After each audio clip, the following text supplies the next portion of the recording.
नमस्कार दोस्तों, आप सभी का स्वागत है हमारे यूट्यूब चैनल पर।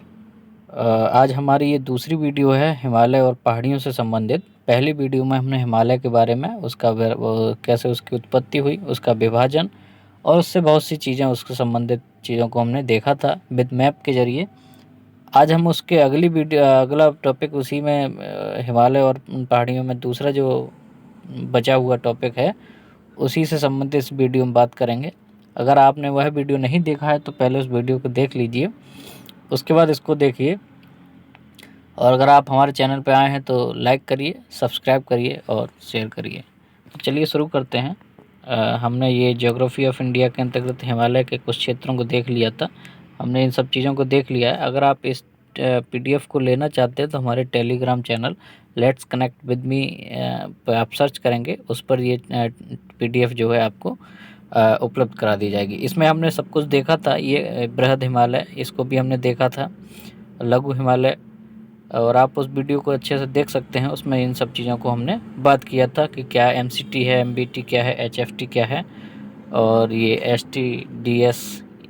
हमने आखिरी में यहाँ तक हमने इसका पढ़ लिया था कि किस प्रकार से जो है ट्रांजिशन जोन है वो एचएफटी यानी कि मैं हिमालयन फ्रंट एंड थ्रस्ट, या इसको हम मैन फ्रंटल थ्रस्ट भी बोलते हैं, जो कि शिवालिक और इंडो गैंगेटिक प्लेन के बीच में उसको विभाजित किया करता है।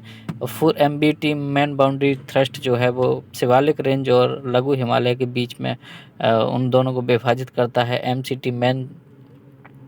एमसीटी जो है ये जो ऊपर का ट्रांस हिमालय है और उसके बीच में बृहद हिमालय को विभाजित करता है। और एसटीडीएस यानी कि जो बृहद हिमालय है और तिब्बत का पठार है उसके बीच में इसको विभाजित करता है। हमने यहाँ तक जो है इस पर बात की थी। आगे का हम देखते हैं पूर्वांचल की पहाड़ियाँ, जिसमें हमने बात किया जिसमें हम देखते हैं कि इसका विस्तार आप जानते होंगे। पूर्वांचल के जो पूर्वांचल या पूर्वोत्तर का जो क्षेत्र है उसमें 8 राज्य हैं, जिसमें सिक्किम, अरुणाचल प्रदेश, नागालैंड, मणिपुर, मिजोरम, असम और मेघालय, त्रिपुरा, ये 8 राज्य हैं। इन्हीं में जो है पूर्वोत्तर की पहाड़ियों में भी है हिमालय का ही जो इसमें विस्तार है, जिसमें अरुणाचल प्रदेश में अबोर, मेकेर, मेरी, डफला, फिर वही जो है नागालैंड में पटकाई बूम के नाम से है, फिर मिजो पहाड़ी के नाम से है, नागा पहाड़ी के नाम से है और लुसाई पहाड़ी के नाम से है, बराइल रेंज है, इसी में गारो खासी जयंतियाँ हैं। हालांकि गारो खासी जयंतियाँ जो है वो हिमालय का हिस्सा नहीं है, वो प्रायद्वीपीय भारत का ही जो हिस्सा है, लेकिन हिमालय का जो अराकान योमा वाला हिस्सा है वो हिमालय का हिस्सा है। तो आज ही हम देखते हैं कि इनका विस्तार कहाँ से है। इसका विस्तार भारत के उत्तर पूर्वी भाग में है। कहाँ पे है? उत्तर पूर्वी भाग में है। और इसमें कौन कौन सी है? मिसमी है, पटकोई बूम की पहाड़ियाँ हैं, नागा पहाड़ियाँ हैं, नागालैंड है, म्यांमार के साथ में जो है इनका अराकान योमा। म्यांमार के साथ में ये किस श्रेणी के साथ? अराकान योमा पहाड़ी के साथ में जो है ये हिमालय के साथ जुड़ा हुआ है, यानी कि वो हिमालय का ही हिस्सा है। आप इसमें देख सकते हैं आउटर साइड की जो आवाज़ आ रही होगी, आज मैं थोड़ा कहीं आउट ऑफ स्टेशन हूँ, इस वजह से इसमें आवाज़ आपको क्लियर नहीं आ पा रही होगी। देखिए इसमें डफला, मेरी, अबोर, मिसमी और पटकाई बूम, नागा पहाड़ी, मणिपुर, मिजो, बराइल जो है कई सारे राज्यों से होकर इस पहाड़ी जाती है, इसलिए इसको बराइल पहाड़ी भी कहते हैं, जो कि असम का, खासकर असम में ये पहाड़ी को जो है विस्तार अधिक है इसका। बाकी का आप देख पा रहे होंगे ये जो मणिपुर से भी जुड़ी हुई है, और ये नागालैंड और असम से भी जो है ये पहाड़ी जुड़ी हुई होती है।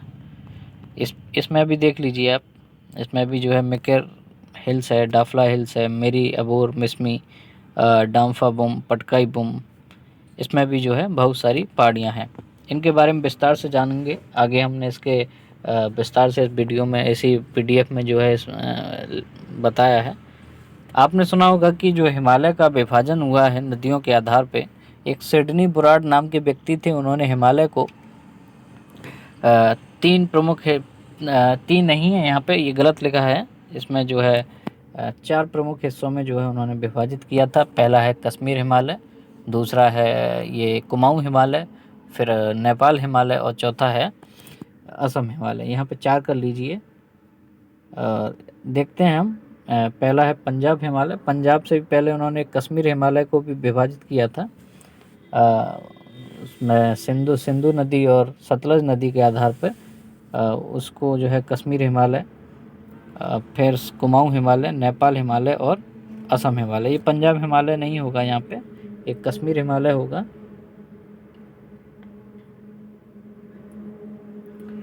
कश्मीर हिमालय जिसमें सतलज और सिंधु नदियों के बीच में स्थित है, इसको पंजाब हिमालय भी कहते हैं। और दूसरा है कुमाऊं हिमालय जो कि सतलज और काली नदियों के बीच में स्थित है।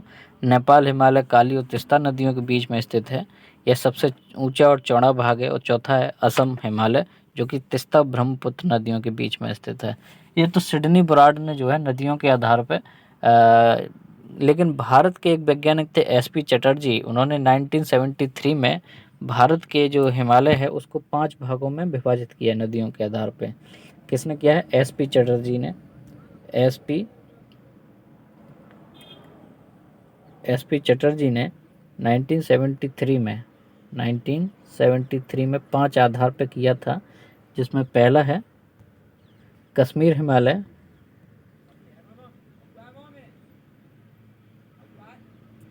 हिमालय, दूसरा है हिमाचल हिमालय, या इसी को जो है हिमाचल प्रदेश पे आधारित था। तीसरा था कुमाऊं हिमालय, चौथा है मध्य हिमालय, इसी को नेपाल हिमालय भी कहते हैं, मध्य हिमालय, और पांचवा था असम हिमालय।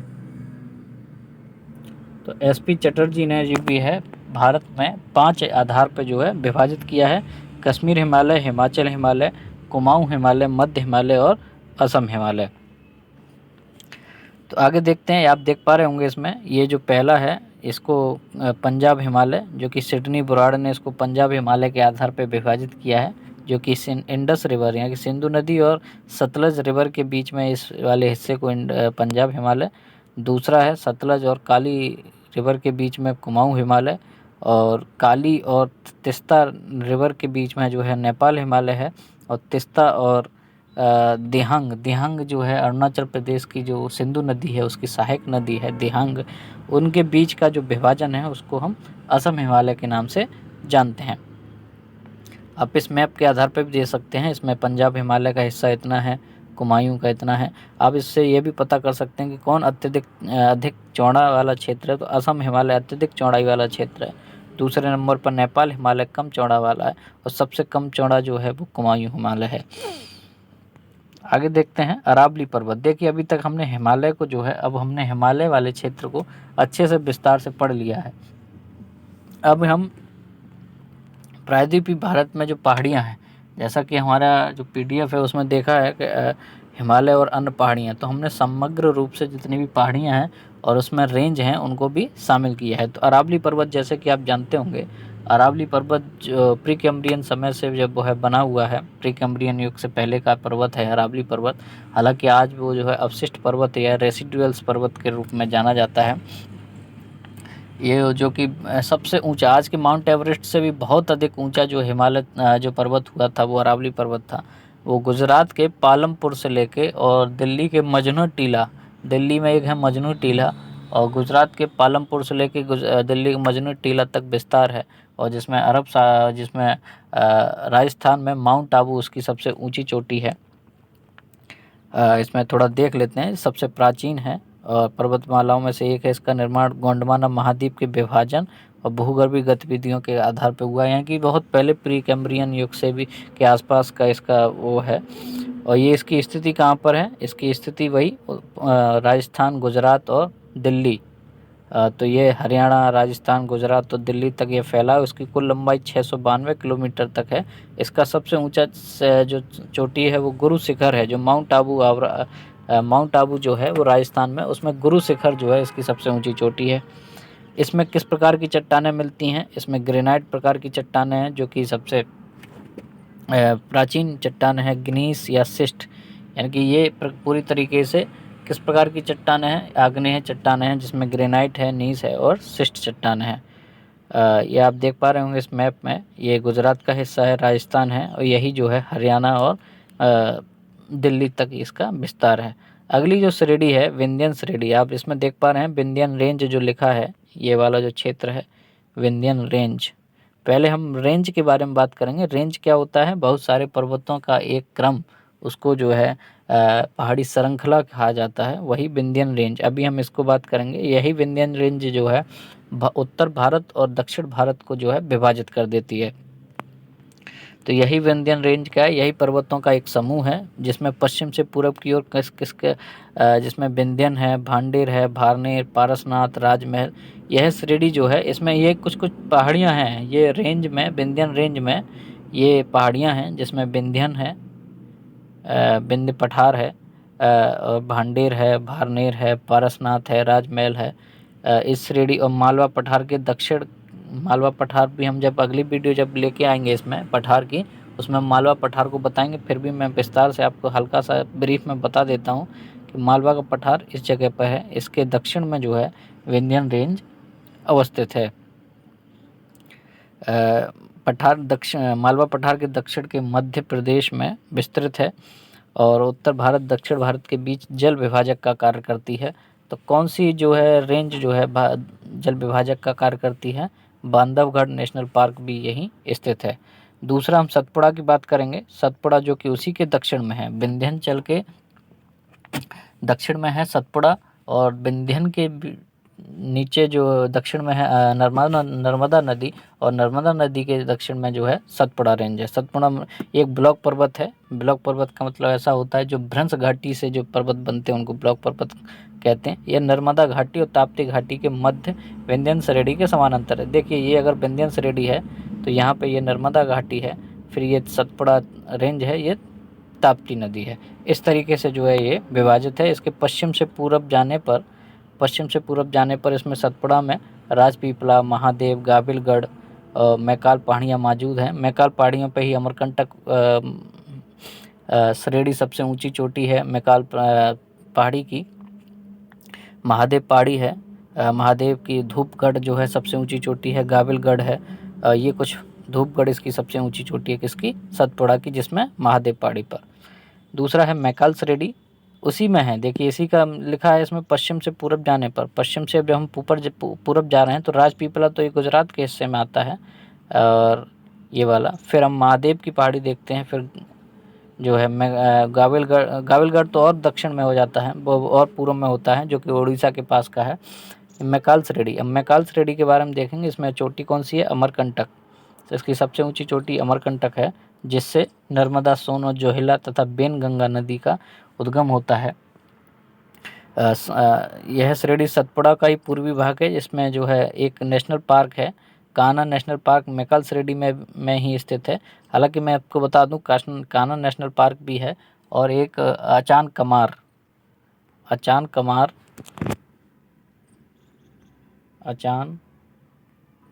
कमार भी जो है किस में स्थित है? मैकाल श्रेणी में ही स्थित है, जो कि छत्तीसगढ़ और मध्य प्रदेश की सीमा पर है। अगला देखते हैं अजंता श्रेणी, जो कि महाराष्ट्र में है। अगर मैं इसको मैप में आपको समझाऊं इस तरीके से, तो ये विंध्याचल है, ये सतपुड़ा है, इधर ये बाकी की और श्रेणियाँ हैं। इसमें मैकाल श्रेणी इधर है, और ये अजंता श्रेणी। महाराष्ट्र का ये वाला जो श्रेणी है ये अजंता श्रेणी है, और ये किसी के दक्षिण में है? ये सतपुड़ा के दक्षिण में है। यह श्रेणी महाराष्ट्र में तापी नदी, जैसे कि आपको अभी बताया, ये जो तापी नदी है इसके दक्षिण में जो है अजंता श्रेणी स्थित है, कि दक्षिण में पश्चिम से पूरब की ओर विस्तृत है। इस श्रेणी में 29 गुफाएं मिलती हैं, जो कि सबसे पुरानी श्रेणी है अजंता की श्रेणी, जिसमें जो अजंता की गुफाएं, एलोरा की गुफाएं जो हैं वो अजंता श्रेणी में ही स्थित हैं। गुप्तकालीन भित्ति चित्रों के लिए भी प्रसिद्ध है। इसी में एलोरा की गुफाएं हैं। एलोरा की गुफाएं भी जो है अजंता श्रेणी में ही हैं। दूसरा है मालवा रेंज। विंध्यन और सतपुड़ा के बीच एक छोटी सी रेंज है मालवा, जो मध्य भारत में मालवा पठार पर स्थित है, और इसे जलवायु कृषि के लिए महत्वपूर्ण माना जाता है। अब हम जानते हैं पूर्वी घाट, इसको हम जो है कोरोमंडल तट के नाम से भी जानते हैं। पूर्वी घाट, कोरोमंडल तट।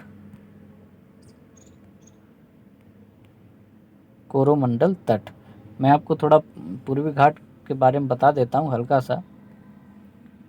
देखिए ये जो पूर्वी घाट है ये पूरी तरीके से ऐसा सीधा सीधा नहीं है, इसमें बहुत सारे कट हैं। कट इसलिए हैं क्योंकि अधिकतर जो नदियाँ पश्चिम से पूरब की तरफ बहती हैं और इसकी वजह से ये जो तट है वो बीच बीच में से बहुत ज़्यादा कट गया है और ये इसका जो ढलान है वो पश्चिम से पूरब की तरफ है। अधिकतर नदियों का जो ढलान है पश्चिम से पूरब की तरफ है, तो ये वाला जो हिस्सा है वो अत्यधिक कटा हुआ क्षेत्र है और यहाँ पर जो है बहुत सारे पोर्ट बने हुए हैं। इसमें गोदावरी, कृष्णा, कावेरी, पेन्नार, स्वर्ण रेखा, इस प्रकार की बहुत सारी नदियां जो है इस वाले क्षेत्र में आकर गिरती हैं। इसकी वजह से ये जो है अत्यधिक कट गया है और इसमें इसके जो क्षेत्र हैं इसके पास में पूर्वी तट के पास में पश्चिम बंगाल, उड़ीसा, आंध्र प्रदेश और तमिलनाडु, ये जो 5 राज्य हैं ये पूर्वी तट के पास में मिलते हैं। यहाँ पर पूर्वी तट की जो सबसे ऊंची चोटी है वो अरामाइड है। वैसे उड़ीसा की जो सबसे ऊंची चोटी महेंद्रगिरी है, पूर्वी घाट की सबसे ऊंची चोटी महेंद्रगिरी को बोला जाता है, लेकिन बहुत सारी बुकों में अब जो है अराकांड जो है एक उसको भी जो है माना जाता है, वो भी किसकी है, उड़ीसा में ही जो एक चोटी, आंध्र प्रदेश में एक चोटी है अराकांड, उसको जो है ऊंची सबसे पूर्वी घाट की सबसे ऊंची चोटी माना जाता है। अगर प्रश्न में दिया है महेंद्रगिरी तो सबसे ऊंची चोटी जो है उड़ीसा की महेंद्रगिरी ही जो है पूर्वी घाट की सबसे ऊंची चोटी होगी। अब देख लीजिए इसमें यह भारत के पूर्वी तट पर फैला है, उड़ीसा, आंध्र प्रदेश, तमिलनाडु को कवर करता है। इसकी चोटी सबसे ऊंची चोटी महेंद्रगिरी है जो कि उड़ीसा में है। यहाँ अराकू घाटी और कोंडापल्ली पहाड़ियाँ प्रसिद्ध हैं। पश्चिमी घाट, ये जो मैं आपको चित्र के माध्यम से बता देता हूँ, ये जो पश्चिमी घाट है ये पूरी तरीके से निरंतर बना हुआ घाट है जो कि यहाँ से गुजरात के दक्षिण से लेके और केरल के तक क्षेत्र तक ये पश्चिमी घाट है। ये भी एक घाट है, ये पूरी तरीके से भ्रंश कगार है, यानी कि कहने का तात्पर्य ये है कि जब ये प्रायद्वीपीय भारत ऊपर की तरफ आ रहा था इसका ये वाला हिस्सा तो पानी में डूब गया और ये वाला हिस्सा जो है ऊपर की तरफ रह गया, तो यहाँ पर जो है अधिकतर कगार के रूप में ये हिस्सा उठा हुआ है। तो यहाँ पर जो नदियाँ हैं वो ज्वारीय नदियाँ हैं। यहाँ पर जो नदी अपना जो डेल्टा बनाती है वो ज्वारीय बनाती है। यहाँ पर नदियाँ डेल्टा बनाती हैं, यहाँ पर ज्वारीय डेल्टा होता है। ज्वारीय से मतलब यहाँ पर अधिकतर नदियाँ जो है अपने ऊंचाई से पानी को नीचे गिराती हैं। यहाँ पर जो नदियाँ हैं वो ऊंचाई से जो है, जैसे नर्मदा का डेल्टा ज्वारी नदी डेल्टा है, ताप्ती का भी जो है ज्वारी नदी, इधर डेल्टा बनाया जाता है, इधर ज्वारीय है। और इसकी सबसे ऊंची चोटी अनाईमुडी है। जैसे कि मैं आपको बताऊं, ये नीलगिरी जो क्षेत्र है वो इधर तमिलनाडु, केरल और कर्नाटक का जो क्षेत्र है नीलगिरी, इसकी सबसे ऊंची चोटी है अनाईमुडी। उसी के नीचे जब दक्षिण की तरफ जाते हैं तो यहाँ पर कार्डमम पहाड़ी है। यहाँ कार्डमम पहाड़ी जो है उसकी सबसे ऊंची चोटी है डोडा बेटा। इसी कार्डमम पहाड़ी को येरोला पहाड़ी के नाम से भी जाना जाता है। इसी कार्डमम से दक्षिण में एक पहाड़ी और आती है, उसको पालिनी पहाड़ी के नाम से जानते हैं। तो इसका सही क्रम होता है नीलगिरी की पहाड़ी, कार्डमम पहाड़ी, फिर पालिनी पहाड़ी। तो जो नीलगिरी की पहाड़ी है ये 3 राज्यों को घेरती है, जिसमें केरल है, कर्नाटक और तमिलनाडु। तो इसकी सबसे ऊंची चोटी है नीलगिरी पहाड़ी की अनाईमुडी, जो कि यूनेस्को द्वारा विश्व स्थल घोषित किया गया है। आप देख पा रहे होंगे यह पश्चिमी घाट के समानांतर स्थित है। महाराष्ट्र, गोवा, कर्नाटक, केरल तथा तमिलनाडु तक यह फैली है। इसकी सबसे ऊंची चोटी जो है अनाईमुडी केरल में स्थित है। आगे देखते हैं अजंता रेंज। जैसे कि अभी हमने यहाँ पे आपने पढ़ा अजंता श्रेणी, वही जो है अजंता रेंज है। इसमें एलोरा की गुफाएं सतपुड़ा के दक्षिण में यह स्थित है। हम थोड़ा काराकोरम रेंज, जो कि इसमें आपने देखा होगा कि जब कश्मीर वाला हिस्सा, जब हिमालय वाला हिस्सा पढ़ रहे थे तो इसमें ये वाला जो रेंज है वो काराकोरम रेंज है। यहाँ पर केटू जो है जिसका नाम कृष्णगिरी है, केटू जो कि कृष्णगिरी है, इसकी सबसे ऊंची चोटी कौन सी है, ये वाली काराकोरम रेंज की। इसी में जो है ब्याफो, बाल्टोरो, सियाचिन, ससाइम, इस प्रकार के जो बहुत सारे ग्लेशियर भी इसी रेंज में मौजूद हैं। अब इसकी सबसे ऊंची चोटी कौन सी है, केटू, जिसको हम गॉडविन आइलैंड के नाम से भी जानते हैं। सबसे ऊंची चोटी काराकोरम की। लद्दाख रेंज, अगर हम इसी मैप को फिर से देखें, ये काराकोरम रेंज है, ये यहाँ ये काराकोरम रेंज है, ये लद्दाख रेंज है। इसी लद्दाख में जो है स्थित है, इसमें ठंडा रेगिस्तान भी जो है मौजूद है, और इसी के बीच में एक घाटी जाती है सिंधु घाटी, लद्दाख और काराकोरम लद्दाख, और यहाँ पे एक श्रेणी है जास्कर। लद्दाख और जास्कर के जस्ट बीच में से एक नदी और निकलती है, उसको बोलते हैं नुब्रा।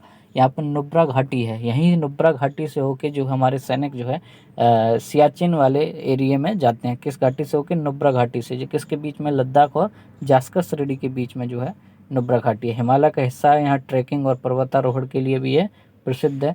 धौलाधार श्रेणी ये बृहत हिमालय में स्थित है। धौलाधार श्रेणी जो है, बृहत में नहीं, ये धौलाधार श्रेणी जो हमारा लघु हिमालय है।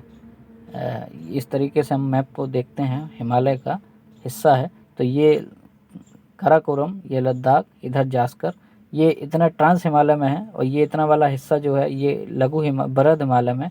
इसी के नीचे ये जो पीर पंजाल, धौलाधार, ये लघु हिमालय में स्थित है। इसी धौलाधार श्रेणी में जो है मनाली, कुल्लू, कांगड़ा, जो कि हिमाचल के क्षेत्र स्थित है, वो धौलाधार श्रेणी में ही स्थित है। जिसमें देख पा रहे होंगे हिमाचल प्रदेश में स्थित है कांगड़ा घाटी की पृष्ठभूमि। इसी में कुल्लू, मनाली, शिमला, कांगड़ा, यानी कि जितने भी पर्यटक स्थल हैं वो सब धौलाधार श्रेणी में स्थित हैं। पीर पंजाल श्रेणी जो कि धौलाधार के ही पश्चिम में स्थित है, और इसमें ही हिमालय का सबसे पश्चिमी भाग है। बराइल रेंज, जैसे कि मैंने अभी बताया आपको, बराइल रेंज कई सारे राज्यों से होकर गुजरती है, इसमें असम से और मणिपुर से ये और नागालैंड से, ये 3 राज्यों को जोड़ती है बराइल रेंज। पूर्वोत्तर भारत में ये नागालैंड, मणिपुर को और असम को ये जोड़ती है Barail range. Arakan Yoma Myanmar range है, म्यांमार में स्थित है, भारत और म्यांमार की सीमा में यह फैली हुई है। ये काराकोरम रेंज आप देख पा रहे होंगे, इसमें K2 जो है इधर है, K2 यहाँ पे जो है ये काराकोरम है, ये लद्दाख रेंज है, ये जास्कर है, ये इधर पीर पंजाल है, ये इधर धौलाधार श्रेणी है, ये इधर धौलाधार श्रेणी है, ये पीर पंजाल श्रेणी है। यहीं पर नंगा पर्वत भी स्थित है। और अरावली रेंज, जैसे कि ये आप देख पा रहे हैं, इसमें अरावली रेंज इधर है, जो कि गुजरात से लेके दिल्ली, हरियाणा और राजस्थान तक है। और इधर विंध्याचल रेंज, ये विंध्यन रेंज है, ये सतपुड़ा रेंज है। इधर इसी का विस्तार है कैमूर रेंज, और इसी के पास में ये मैकाल रेंज। इसी मैकाल रेंज पे जो है अमरकंटक श्रेणी चोटी स्थित है, जिससे नर्मदा नदी का उद्गम होता है। अजंता श्रेणी, इसको बालाघाट है। इधर ये सतमाला रेंज भी जो है महाराष्ट्र का ही हिस्सा है। इधर पटकाई रेंज है, ये पटकोई जो कि नागालैंड का हिस्सा है, पटकोई, माफ़ करिएगा, ये पटकोई रेंज है। और बाकी का आप देख पा रहे होंगे, ये वेस्टर्न घाट है, और ये ईस्टर्न घाट है। तो समग्र रूप से जो सभी पहाड़ियाँ मौजूद हैं, हम उसको जो है अगली वीडियो में देखेंगे, और हम ये वो जो अगली वीडियो होगी, अंतिम वीडियो होगी इसके लिए, फिर हम नए टॉपिक पर लेकर आएंगे। तब तक हमारे चैनल को ऐसे लगातार देखते रहिए, और अगर आप अगर कोई सजेशन देना चाहते हैं तो कमेंट करिए, और लाइक करिए, शेयर भी करिए। अगर आप पूरा वीडियो नहीं देखेंगे तो आपको ये टॉपिक सही से समझ में नहीं आएगा। और अगर आपको PDF चाहिए तो हमारे टेलीग्राम चैनल जो लेट्स कनेक्ट विद मी से जुड़ जाइए, उस पर इस पूरा कंटेंट जो है फ्री में उपलब्ध हो जाएगा। धन्यवाद।